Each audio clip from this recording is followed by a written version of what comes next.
Hey everybody, welcome to episode 86 of the Build My Online Store podcast. It's Sunday, February 16th, 2014. Hope you had a great Valentine's Day. And today we're going to talk about supplements. But before we get into it, I'm going to share a special moment with you today. Now, no, I don't have a kid on the way. No, I'm not getting married, anything like that.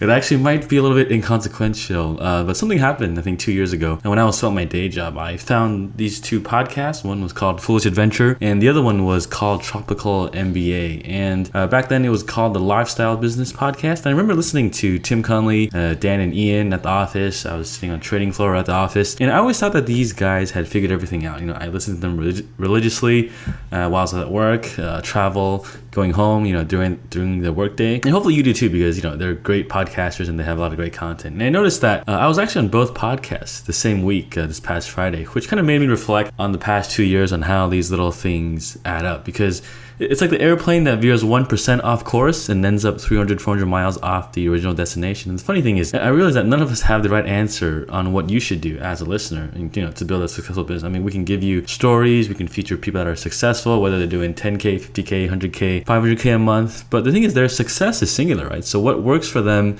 while we could use it as a roadmap, it's impossible to follow their step-by-step process to success. And I think in the end, it just comes down to you have to be comfortable with writing your own script. And I'm going to go more in depth to this about this topic on the latest episode at TMBA, tropicalmba.com, episode 231. So check that out if you haven't yet. And on the other hand, I also had a cool debate with Tim Conley over at Foolish Adventure about info and physical products. So it's funny that I'm kind of in the middle here, where if you look at buildmyonlinestore.com in this podcast, it's really a info product in essence, right? It's everything is digital, there's nothing physical. But I talk to a lot of physical products folks, e-commerce store owners, even my own store, yada yada, stuff about manufacturing, sourcing. And one thing I found is that people always think the grass is greener on the other side. So what this means is that we have a lot of info product guys kind of in my circles online in the Dynamite circle, and some of them want to get into physical products, right? They don't want to sell ebooks, they don't want to sell courses, they want to make something real in this world. And on the other side, you have physical product guys who want to go digital. They want to make ebooks, they want the margins, and they don't have to deal with warehousing. It's, you know, it's easy, simple, fast, and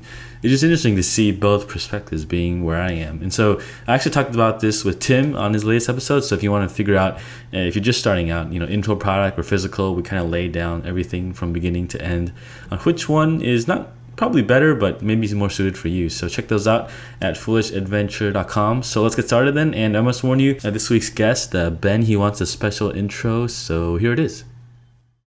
Ladies and gentlemen, let's get ready to rumble!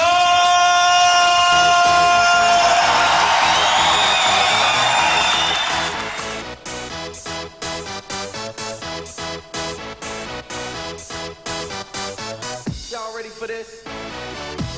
So, ladies and gentlemen, welcome to the show. Today, I've got Ben Hebert. You listened to this awesome intro from Natural Stacks. So, what's up, Ben? Terry, what's going on, brother? What's going on, man? Are you ready to rumble? I just took my Siltep product plug there. So, yes, of course, I am ready to rock and roll and rumble. All right, so let's get started. So, for those of us who may not know what Siltep is, what is this thing you sell? Well, Siltep has been around since 2011, and it's the world's first and only natural nootropic. So the nootropic space is what's commonly known as a smart drug. It's a lot different than an Adderall or something like that, because one part, it's all natural, and two, what Siltep does is it naturally induces what's called long-term potentiation. So before we get into that, how are these different than, say, like marijuana or other mind-altering drugs? Any type of mind-altering drug has its own mechanisms of action at play, and I haven't studied marijuana specifically or that I can comment on. So I can tell you how Siltep works, but as far as the rest of them, not as much. Okay, so these are kind of like in that movie Limitless, right? Where I think Brad Cooper takes this drug and he becomes like really smart. Is it kind of along those lines, or? I wish it was like that. I like to tell people that Siltep is for motivated individuals. So if you're the type of person where it's like you have your to-do list of things you need to crank through and you're ready to get that done and then you have to get something else done, then Siltep is perfect for you. Siltep is going to take that, put you in an optimal mental state, a state of flow, And one, the work's going to be able to get done, but two, you find that it doesn't stifle creativity or problem-solving abilities, which is kind of some of the complaints about regular study drugs like an Adderall or something like that. So what are the effects most people get when they take Siltep? I'd say they get increased focus, enhanced motivation. So like I said, they're ready to do more work. And then the ability to concentrate on things for an extended period of time. We have a customer that just came back to us, I think about last week, and he's 63, retired. And in his retirement, he really likes to enjoy reading. But for some reason, in the past couple years or so, he was really unable to focus for more than 20, 25 minutes at a time, especially when going through dense materials.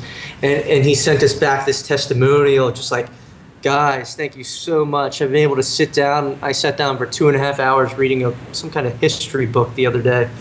And so that's kind of like a testament to what Siltep's able to do. I see. So for a complete beginner, it's basically kind of like a productivity focused type of smart drug, essentially. Exactly. And the fact that, and we can get more into this in a little bit, it's all natural. And then also we're fully transparent with the labeling. So all of the ingredients, you know exactly what's in it and exactly how much of it you're taking, which is completely unlike the rest of the supplement industry. Yeah, which kind of like, if you think about the supplement industry, it's a lot like kind of like the internet marketing crowd, like, hey, you know, buy my supplement and with this secret formula, and then you'll suddenly get 10 times stronger, or buy my ebook and you'll make, you know, $100,000 in 10 minutes, right? Yeah, so if you take Siltep, you will look like Bradley Cooper, and all your dreams will come true. All right, what do I buy this now? Can you just send me some? I mean, that's a major problem that you brought up. With so many supplements, the industry that you find online, in stores, and GNC, etc., they make overwhelming promises without really telling you what's in it, why it works, or anything like that. So when Roy and I, and Roy Krebs is my co-founder, decided to launch Natural Stacks, we decided that we're going to disrupt this industry, that we are going to come up with something completely new, completely different, and put the choice and the information back into the consumer's hand so they can decide what they want to put inside their body.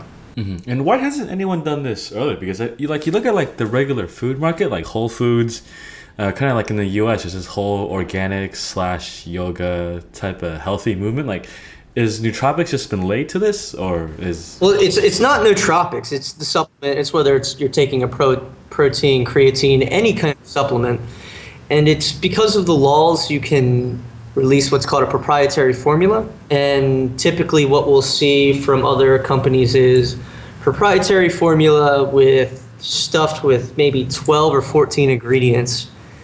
And you have no idea how much of that is in the formula. So you might think that you have this, you know, incredible effect, but you know, it's loaded with 300 milligrams of caffeine or something like that. So they can create whatever they call proprietary by mixing a bunch of random stuff and calling it that. Exactly. So that's what we find a lot. I was actually on a website earlier today. I believe it's called Shreds, and this company is doing millions of dollars in sales. And one of their main products, you can't even see the supplement facts panel. Like they don't even show that on their website. And people are buying it, and it's absolutely insane. It's like $200 for this product. You know, it says you're gonna get the muscles and all of that, and you'll have the pump, but it doesn't tell you how much is in there. And we think it's crazy, and that's why we started the company. Yeah. Do you find that a lot of people that buy supplements are looking for like the magic bullet solution? In general, whether it's supplements, whether it's an ebook, a course, you know, we're looking for answers. We're looking for a solution to our problems. Whatever's easiest is the most appealing to us, in general anyway. I think as far as the Natural Stacks customers go, our customer base is fantastic, and they realize, I really have to be worried about what I'm putting into my body. Oh wait, here's a company that tells me, I'm going to support them. And were you a big supplement user before you started Natural Stacks? I have been. So as I'm like 5'7", 150 pounds. It was always my goal in high school to put on more weight through weight training and supplements, and that's kind of where it began. I think I started weighing like 120 something pounds in high school. and have been able to bulk up all the way up to 175, but a lot slimmer now. And are you just taking mostly like protein or like L-glutamine, anything, or just... I like to stick to the basics and keep it extremely clean. I think that with supplements, they can improve upon your diet and training routine, but they're not the end-all answer for everyone or everything. Yeah, and just to give everyone a warning that we're not giving medical advice or anything. We're just kind of talking about two guys' opinions on Yes, stuff. precisely. Yeah, and so when you decided to do natural stacks, obviously you were part of kind of this customer base. So how did you go find them in the first place, or did you even test it out first before launching this product? Well, Siltep has been around since 2011. It's been an open source nootropic, and it was created by someone named Abelard Lindsay. Abelard, you can listen to him on Bulletproof Executive Radio with Dave Asprey, Smart Drug Smarts, where he talks more about the history of Siltep. But we originally got the idea, and I say we, it's really Roy, from a Tim Ferriss podcast, where he talks about Siltep and actually calls it more effective than modafinil, which is a very, very popular smart drug. So from there, we did significant amount of research, testing on our own, saw an opportunity in the marketplace. You can buy all of the ingredients separately online, but no one had combined it for one easy formula. It's really difficult to weigh out 5 milligrams on a scale and take the right dosage on your own. We knew that if we were going to be able to put it into one product, that we'd be able to sell it to the market. I see. So when you say you're doing research, are you going on like buying these magazines to look at who's advertising for Siltep, or forums, or what was kind of like the main channels you guys use? I think the main channel for us has been forums. I think forums are the number one most neglected, profitable, just filled with tons of information out there. And the main reason why is because in a forum, it's a community, and you can't come into a forum and just start talking whatever. You have to get that credibility first, or else you're going to get crucified by the community. So we went into the forums, we talked to people, we did our research, we asked them to critique us, and that's how, when we launched, we were able to kind of come out and be accepted by the market. Mm-hmm. As far as like the sample size of data you guys kind of contacted within a forum, are you talking like 100 people, 200 people, or more? I'd say 100 people. Mm-hmm. Gotcha. And then from there you get the feedback on the product. Did you send any samples to them to test it out, or was it just kind of like a concept-wise? It was concept-wise originally, and then once we did get the product in, we manufacture in LA. So once that was complete, we sent out samples we just sent bottles to everyone who kind of supported us along the way. Mm-hmm. I see. Because I think one thing I noticed is that community forums, since the relationships within everyone is so strong, things can really catch on really quick, right? Did you see that too? We saw that a lot. We saw that once we were able to build those relationships with what we call influencers in the forums, they were kind of able to take our message and help us spread it. And so it wasn't like we were coming in there trying to sell people.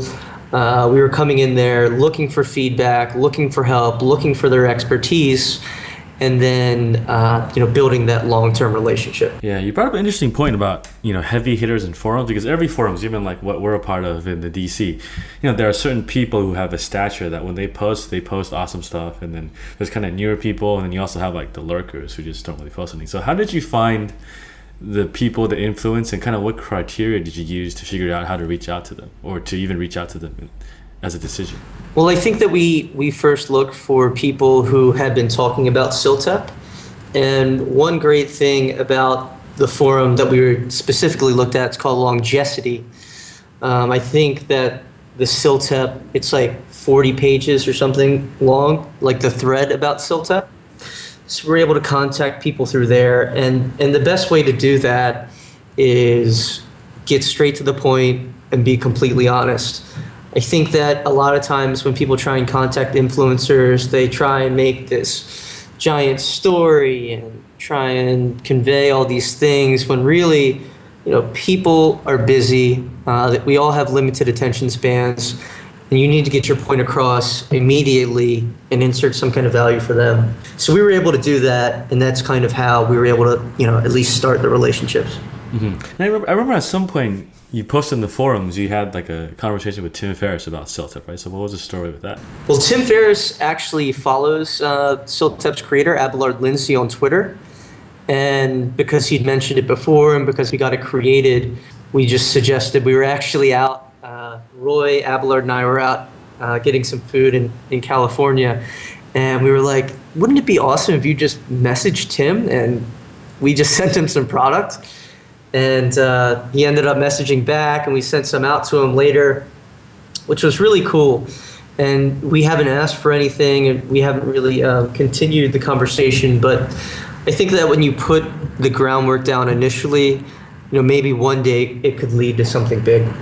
Actually, so the creator of the Siltep messaged Tim on your behalf. Is that what I'm getting? Probably on his own behalf, but on behalf of the company as well. I mean, so it works for both of us. Gotcha. All right, very cool. And so after that, what happened? Because I think when you get these big guys, sometimes they're really hard to get, right? Like they'll say something, but then once you try to reach them again, they'll like almost never reach them. I think that Tim contacted Abelard again to get his advice on the best way to take it and direction. But after that, it dropped off. But that's not saying that a couple months from now it might turn into something big. With any kind of major catalyst event for your business, it's going to take a lot of time to develop. These things need to be nurtured over months, sometimes even years. So for us to kind of start that initial conversation with someone like Tim and the other influencers out there that we have been in contact with, to do that early on as a company is huge and completely invaluable for us. Yeah, I think it's the mentality as like if you want to take a hunter versus farmer mentality where like the farmer plants his seeds, he waters his crops, over year after year, and then, at some point he gets a big harvest. Whereas the hunter, you always have to go kill an animal, bring it home to eat, and then once you're gone, you got to go hunt another animal. And I think just a long-term view of planting these seeds is what you're getting at. Yes, definitely. Awesome. All right, so you guys, how much are you guys doing now in sales in a month? We're doing a lot. Sales are going, not a lot, but sales are going well. We started selling, I think, October 16th, and by December 31st, we did $102,000 in sales. So 3 months, $100K. It was really big, and it validated our idea and just our concept, which has been the best thing for us so far. Yeah, so that's October from product launch, right? But you guys have been doing groundwork since a couple of months ago, I'm sure, from the forums we talked about and all this outreach. Right? We have been doing groundwork, but to be honest, we didn't hype up our pre-sale or anything like that. And the main reason there is because I think that you have one chance to launch, and if you do it wrong, you're screwed. The customers won't come back. It's like a restaurant that opens and the food's bad the first night. The critic's going to leave and write a terrible review, and no one's ever going to go there. Yeah, this is kind of counterintuitive to what like the whole VC guys talk about, like the whole MVP thing or whatever lean startup thing. Because a lot of them say, hey, just start small and then you adjust as you go. But you're saying, hey, you got to get it right the first time or no one's going to care about you. So how do you look at that other school of thought? From there, and between Roy and I, we've really just decided that we want to be completely customer focused. So we obsess over things like Apple, we obsess over Amazon's processes. And we knew that right out of the gate, things are going to go wrong. We're not going to have, we had problems with our Shopify API connecting to our fulfillment center initially. We had to enter a bunch of orders manually. We knew that was going to happen. So launching soft was absolutely critical for us so that we could grow along the way and then do the bigger things, knowing that we had the right systems and processes in place. I think that for some startups, like if you're doing SaaS or something like that, you can start with a stripped down product and continually add on. But if we're selling something and that's an experience that you're already familiar with, so people are familiar with buying something, getting their tracking code, and then getting it a couple days later. Because we're delivering that same experience, if we mess that up, we're screwed. Whereas if you're doing SaaS and it's like a new app, then people don't really know what to expect, and you kind of have that leeway. But with e-commerce, you don't. Yeah, it's like if I buy a T-shirt and it has like a hole in it, right? I'm not gonna buy from you again. I'm just gonna buy from someone else. Exactly. All right, very cool. And so, outside of forums, your initial soft launch, how are you guys marketing the business right now? The biggest thing for marketing for us is appearing on podcasts. We do a number of things like that have really connected us with the audience. And then something initially that I like to talk about is that the concept of e-commerce is great because it's so easy to set up a store and it doesn't cost a lot of money and you can just get it going, especially if you build on, Shopify, BigCommerce, anything like that. But you're a business, not just an online store. So I think that part gets lost on people. We spend too much time focusing on things like conversion rates, SEO, social media, pay-per-click, when really you have to get out in the street and you have to meet people. Because let me ask you something, Terry. If you want to go buy something, so let's say you want to buy a new MacBook, you're just going to buy it, right? It doesn't matter how many clicks you have to get to the end or what color the button is. You're just going to, go online and pick it up, right? I mean, of course, I'm going to ask my friends if they have this model, how do they like it? But in the end, I'm just going to go to the store and buy it when I want it, right? Exactly. So whether it's online or whether it's a physical location, you're just going to go and buy it. So with us having a new product, we knew that we had to go out and talk to people. So when we first launched, and I think this was maybe like a week after sales started coming in, Roy and I just went out to a bunch of co-working spots in San Francisco and just dropped off our product. We actually we were at WeWork and we faked that we were like looking for an office and stuff. And some part during the tour, we were like, hey, we have this product. Can we drop it off like in your break room? and did things like that. And it was absolutely great because it forced us to talk about our product and it helped us get the word out with one of our target markets, which are entrepreneurs, programmers, people doing that critical thinking work. And so many people, they'll start a business and they'll kind of just ignore the in-person events. Like last month, we sponsored an event called the Transhuman Visions, and we had a table there and we gave out sample packs and everything like that. And those are things that e-commerce store owners can do in addition to all of the online. Yeah, so you're saying a lot of people are just hiding behind their websites and not getting out on the ground. I don't necessarily think they're hiding, but I think that the focus is just too big on the conversion rates and things like that and over-optimizing when really you have to get out there and make real connections, because things like that to me will go further than building a Facebook page with X amount of people or whatever it might be. And I think a podcast like talking with you is probably the best online way for me to build a relationship and rapport with yourself, and then also introduce myself and my brand and my products to your audience as well. So let's put this into perspective then. So out of say like your 100K last month, like how much would you say has come from offline versus online in terms of like efforts? And because obviously you have an online store, but if you were to segment by your efforts, going to offices versus the online marketing, like say podcasts, how would you kind of look at that split? Well, I would probably say 60% of it comes directly through our website, and then 40% would also be, we do wholesale as well, which is something interesting to talk about. And that's probably 40% of our revenue. With wholesale right off the bat, or was this something you built pretty recently? We did wholesale in our second month. So in November, we were doing wholesale orders. Mm-hmm. And is this like GNC or like kind of more as niche chains within the regional level? I'd say it's more niche. We don't really want to go into a GNC. We're more of a direct consumer model. When you go to someone like that, they're going to demand everything. GNC is going to get everything that they want, and that's just not right for us, especially not now.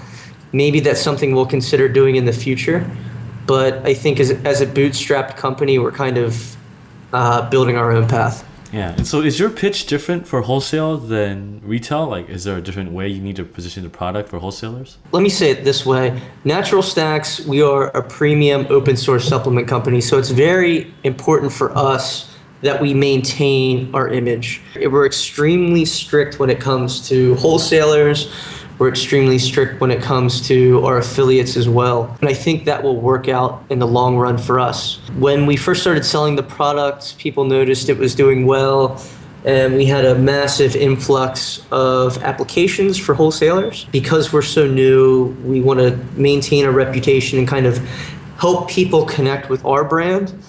We turned down a significant amount of individuals just because it was too early in the process. Mm-hmm. So tell me more about being strict on who you choose for affiliates or wholesalers. Like, is it like a certain criteria you guys are looking for, or is it more like a personality thing that matches with you guys? I think it's a mix of both. I actually spoke with someone, and they were probably our biggest wholesaler in Australia.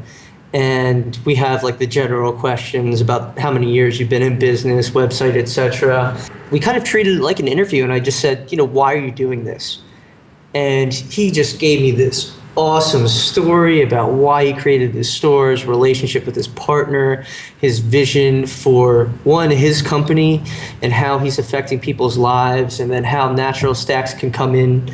And that's someone that we want to work with, and that's someone we believe can help grow our brand substantially. Mm-hmm. So it's a lot more strategic than just saying and letting anyone who wants to get affiliate commission hop in the thing, kind of like what the internet marketers usually do, right? Precisely. I actually, I went to Affiliate Summit last year and got a little bit of a glimpse into the affiliate world of supplements and things like that. Once you kind of unleash into that realm, you're going to see like 100 spam videos and all these spam tweets and Siltep reviews, 100.com and all kinds of crap like that. And we don't want that. We don't want there to be tons of regurgitated, terrible, and probably false information about Siltep out there. So we've avoided that pretty much entirely. Yeah, and I understand, like in affiliate setups, it's usually like 80-20 or 90-10, right? Well, you really have like 10% of the affiliates making like most of the revenue, and everyone's just... I think you're right about that, because the guys who are killing it in affiliate marketing, you don't really know how they're doing it. They're just like master ninjas behind the scene. Yeah, it's kind of like a stock market or like SEO strategy. If you figure out the strategy, you don't want to tell anyone, because once everyone figures it out, it's not going to work anymore too. Precisely. So let's go into a different tangent here. So who is this Dave Asprey guy, the Bulletproof executive you briefly mentioned earlier? Dave Asprey, probably the number one biohacker, number one health podcast. He's the man in our niche, the biggest influencer in our space we could have gotten in touch with. So he's kind of like how Tim Ferriss was for location independence. He's the guy for like nootropics, biohacking. I think he's really leading the biohacking movement, and Dave is an incredibly intelligent individual trying to help people live better lives through science. And of course, he's most notorious for Bulletproof Coffee, which is coffee, butter, grass-fed butter, and MCT oil. Which is coconut oil for those who have never tried it before. And it's delicious. I know it sounds kind of crazy, but it's definitely worth trying. Yeah, so how did you guys get in touch with this guy? I touched base with Dave very early on to let him know what we were doing. He kind of got it right away. He saw our vision, saw our product, wanted to test it out, but after he was able to get samples in and took it for a couple weeks, he decided that it was something that they'd be willing to carry it in their store. And so you're talking about reaching out to him early on. How early on are we talking about here? I reached out to him before we even had a product for sale. So before we were selling anything, we let him know what we were up to. Mm-hmm. And was he pretty responsive, or did you have to go through multiple times for him to get back to you? He was responsive from the first message, probably got back to me in a couple of hours. I think Dave's a little robotic in that sense, because he's incredible. I mean, the dude is incredibly busy, but he's able to get back to you so quickly on everything, which is really amazing. I was surprised that we heard back from him so quickly. The type of outreach method that I'm using has been successful in a lot of different ways. And so what's going on in your mind when you're reaching out to these guys? Because a lot of people think, who am I to talk to this guy? And like, what goes on in your head before you send him an email to do outreach? I think for something like that, you need to realize, or just really look at it as a problem and how you can solve it. So for an influencer, no matter who they are, who you're going after, they have some sort of problem, and somehow your company has to be the solution. So for Dave, he's a podcaster. Of course, he wants to create content, something that no one's ever talked about before. So we went to him with the idea of SILTEP. I only pitched like one idea in the message, and then also spoke about, the product. And that kind of goes along the lines of what I said earlier, is that respect the fact that, everyone's busy, everyone is, occupied with a lot of different things, and you need to pitch, from the get-go. Mm-hmm. So what was your pitch to Dave? Basically, the pitch to Dave was that, we're coming out with the world's, best natural nootropic. Here's a little bit of information. We'd like to do an exclusive podcast with you. And that was it. I think it was maybe a little bit over one paragraph. Mm-hmm. And then here's some of our product. We can send it to you. You can try it out before we get on the podcast. And if you don't like it, no worries, right? It's kind of something like that. I didn't even include the try it out. I pretty much just told him, like, this is what we have. This is how I want to work with you. And he said something back like, great opportunity, and then connected me with the right people within his organization, and we kind of took it from there. Awesome. And so outside of that, who else are you guys targeting now that are kind of big movers and shakers? I can't really talk about everyone right now because there's things in the works, but yeah. Anyone who's But are we looking like that athletes, or like more like specialized niche guys, kind of like Dave, or just kind of like the general direction? Where are you guys heading? Something I like to say a lot is that by doing enough things that don't scale, you'll find out what does. And I think I kind of stole that from Gary Vaynerchuk. But anyway, we are in an interesting predicament where we're trying to figure out who exactly our target market is. So we have customers that are, executives at Fortune 500 companies, Wall Street traders. We have engineers at Facebook, engineers at Google, some of the top minds in Silicon Valley. And then we also have the range of college students. We have retirees. One of the most fun and also challenging parts is getting our messaging right to kind of touch all of these different markets and areas. You could always say that like there isn't a target market rather than a target situation that people are looking to improve their productivity in. You can look at it that way too, I guess, right? Yeah, that's a great way to put it. And that's kind of how Roy and I always think of ourselves, is that, people deserve a choice. Right now, they don't really have a choice. There's no way that you can know what exactly you're taking, which is absolutely crazy. There's an interesting article I read yesterday called Milkshake Market, and he was talking about how is this Harvard Business School professor, I don't know if you read the article, Clayton Christensen, I think he wrote the book Innovator's Dilemma, all this kind of stuff. But he was talking about how when people segment their products by categories, like demographics, age, college degree, married, single, like you actually limit yourself, because say I take a girl out to get a pizza at a nice place, right? What's the difference than say if we stayed in and ordered Netflix, and got a pizza delivered, right? It's kind of like the same situation. Well, it's the same demographic, but demographic doesn't cause you to buy things rather than the situation, where it's kind of like for you guys, I think your customers, they're looking to improve productivity, but they could be traders, they could be lawyers, they could be, athletes or entrepreneurs, whatever, right, too. So exactly, and that's why we're doing everything. We're literally doing every single thing possible to get to, to touch as many people as we can and kind of let them know what we're doing, why we're different, and giving them that choice.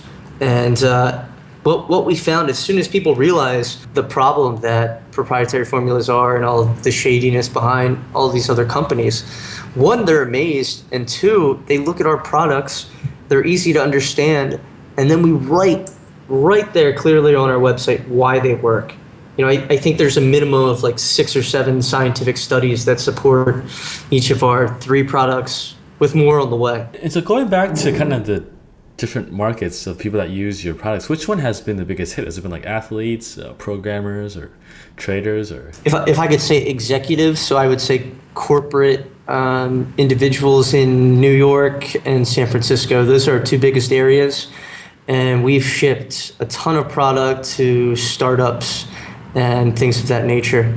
What are they trying to do by taking your product? for like a typical executive? Are they trying to get more out of the day, or? I think what they realize is in any type of startup role or leadership role, or pretty much anything, you're going to have to switch gears at some point during the day. You might be preparing something, doing some programming before switching to a meeting, before switching back to something else. And so during that time when you're having that focused work on one task, you need to be completely engaged. You need to be able to separate from everything else and just focus on what's at hand. And I think that's what our products provide. In addition, what our second product is called Smart Caffeine, and all it is a 1-to-2 ratio of caffeine to L-theanine, and L-theanine is the calming natural amino acid found in green tea. So green tea has caffeine, but you could drink a gallon of green tea and you won't get any kind of buzz. What we found is that when you combine that in a 1-to-2 ratio with caffeine, you get the perfect amount of energy without any kind of crash, without any kind of jitters, and it's a perfect addition, to Siltep. Mm-hmm. So how is that different from bulletproof coffee then? Well, bulletproof coffee, the caffeine found in coffee, your body's going to absorb that a lot differently than a pure form found in one of our supplements. And then the bulletproof coffee contains, the MCT oil and the butter, which are the fats that your body breaks down for energy, whereas, caffeine's completely separate from that. I'm actually a fan of taking Smart Caffeine with my bulletproof coffee in the morning when I need that extra jolt. Mm-hmm. And with the green tea doesn't give you the jitters or like the side effects of coffee, basically. It's amazing. It's so simple. There's been a bunch of college studies on college students and things like that performed about the effectiveness of caffeine and L-theanine combined. That product, Roy created it, and it was kind of one of those things as well where everyone was talking about it, but no one made it. I think on the Reddit nootropics section on that site, it's the #1 recommended beginner's nootropic, but no one had combined it into one pill, one easy to take supplement. So for us, it was a no-brainer, and when you combine it with Siltep, it's incredibly effective. Yeah, like I'm getting the whole industry seems very murky from like a supplier view that you can just make all these random formulas, but as a consumer, I think there's these obvious holes that someone can fill, right? Is that what you're getting at too? Like it feels like there's these really obvious products that people should make, but no one's doing it. I'm not sure if it's obvious, but I think the word is simple. Beauty in the simplicity. If you've seen like the Jiro Dreams of Sushi documentary where all he does is make that sushi every day, and it's so simple and so beautiful, it's kind of just a reminder that we don't have to make things overly complex. Simple, premium, and it works. And that's why I think as a company we've been so effective so far. Mm-hmm. Gotcha. All right. And so let's go back into the company a little bit. So how big is your entire team now? Our entire team is 5 people. So it's myself and Roy. We are the co-founders of the company. Abelard Lindsay, the creator of Siltep, is our director of research. We have a front-end developer named Ronnie, who's fantastic. And then my former boss, Kwame Kwade, is an advisor to the company. And that relationship has been fantastic for us as well. And I won't bore you with the whole story, but during college I worked at an e-commerce startup, giftcardrescue.com, Shark Tank Season 1, and I helped scale that company from 2 guys in a Harry Potter style office to $6 million before I left there at the end of 2011. Now it's on the Inc. 500 list. I think it's 139 or something like that. And to be able to have someone like Kwame as a mentor for our company has been fantastic. That's something, a relationship like that, you have to work to earn. And I recommend that everyone listening out there, look at the mentors you think could help you the most and see how you can help them. And then trust me, one day down the line, they will definitely come back and help you. Yeah, it's like planting the seeds, right? So if we go back to kind of your marketing efforts, how do you split your time like offline versus online? Because you're here in Vietnam now with me, right? So like, how did you split your time before then, and how do you see that changing in the future? Is it still like mostly offline, or are you going to just do some more online things, or how do you see that changing? I was living in Baltimore, Maryland before I came out here, and I had to get out of the cold weather. It was, without saying, I mean, it was killing my mind. I was not motivated. Here in the warmth and having everything kind of catered to me has been fantastic for productivity. So if you're listening as well, definitely come out here. A lot of really bright people doing awesome things. But Roy and I we're going to be getting an office sometime Q1, maybe Q2 this year in California. And we'll be scaling up both online and offline contacts. I think here one of my main strengths has been starting to build relationships with people and setting up things down the line, while I'm also working on a couple of bigger sized deals in this part of the world. And why California for office? Because I know California is, not really business friendly. Is there any strategic reasons you guys chose there? Or? Well, that's where Roy's settled down at. And okay, I see. Yeah, so it makes sense for him to... It makes sense for him, and because I'm kind of free floating around, it's easier for me to get out there, and plus, I don't mind coming out to California. It's nice and sunny. You're not going to make a guy like Roy fly to Baltimore whenever you need to meet up every few months, right, too? So. No. Roy's got three, well, him and his girlfriend, they actually have 4 dogs total, but they have 3 that live at their house. So I think he would miss him too much. Are you guys using any like social media channels like that, or is it just strictly word of mouth that's growing you guys? We have a Facebook page. We do Twitter and everything like that, and they've been effective for us to communicate. But I think the main thing has been email, and then our blog. We create content there on the blog, which is very different than what anyone else is putting out there online, and then through email marketing, which we are using Infusionsoft for, we're kind of able to deliver that value and build community. So we don't send emails that say, hey, we're having a sale, or hey, this.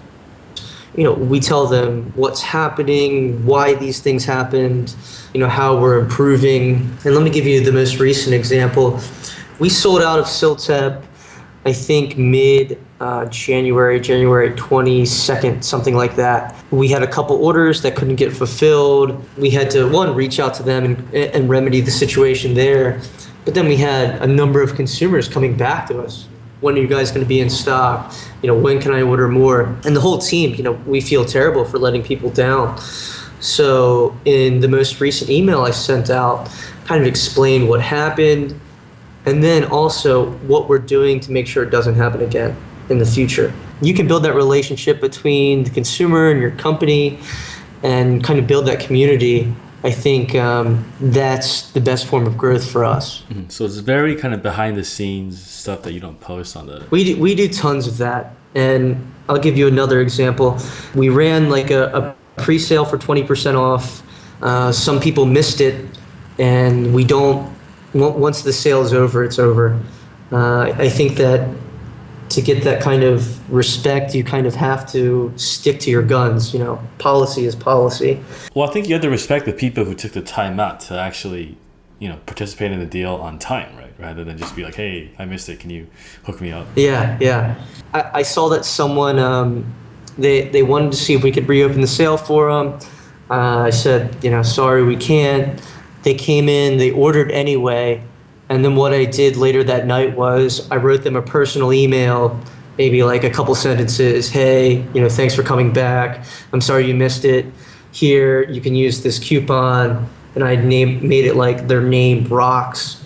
I'm like, and you'll save a mystery amount on your next order. And I think I gave them something like $25 off, which is pretty much a free product.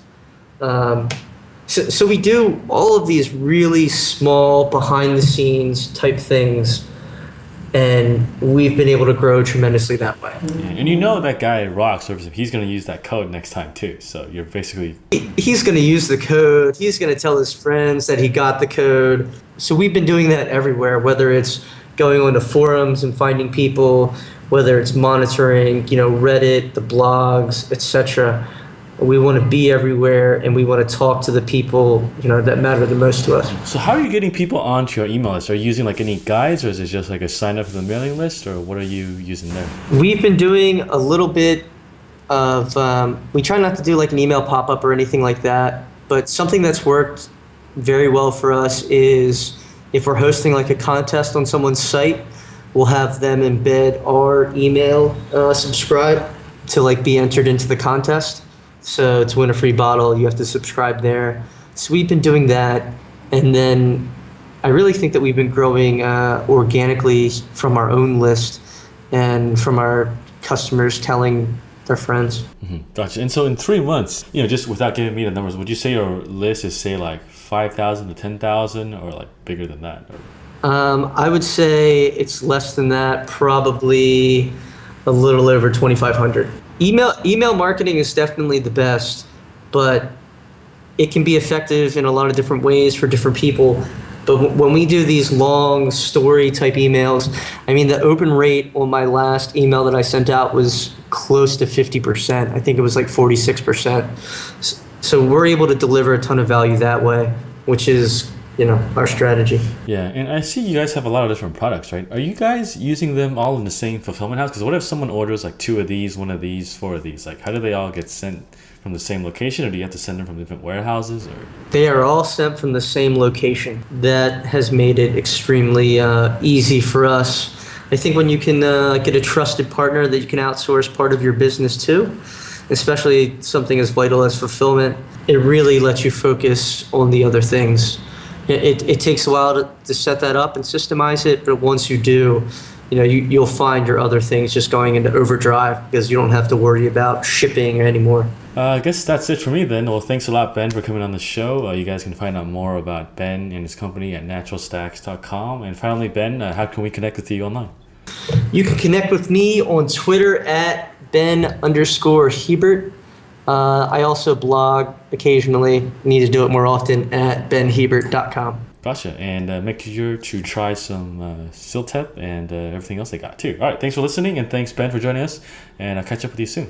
Thank you, Terry. All right. Thanks again for tuning in. So Ben has actually given us a coupon code if you want to try out Siltep and any of his products over at naturalstacks.com. He's given us a 15% coupon code just for BuildMyOnlineStore.com listeners. It's the coupon code is TLIN baby, TLIN baby. And you can save 15% over on all products there, including Siltep, which you talked about here, over at naturalstacks.com. I hope you guys try it out and you enjoyed this episode. See ya. Thanks for listening to this episode of the Build My Online Store podcast. If you want the show notes, make sure to check out the website at buildmyonlinestore.com. If you got an e-commerce store, every 2 weeks I lead a live mastermind call with about 5 or 6 of the listeners in 2 separate groups where we work openly together and solve a business problem that you have. And we're all there to support each other. So if this sounds like your cup of tea, make sure to check us out at buildmyonlinestore.com/mastermind. Thanks again for tuning in, and I'll catch up with you guys next week.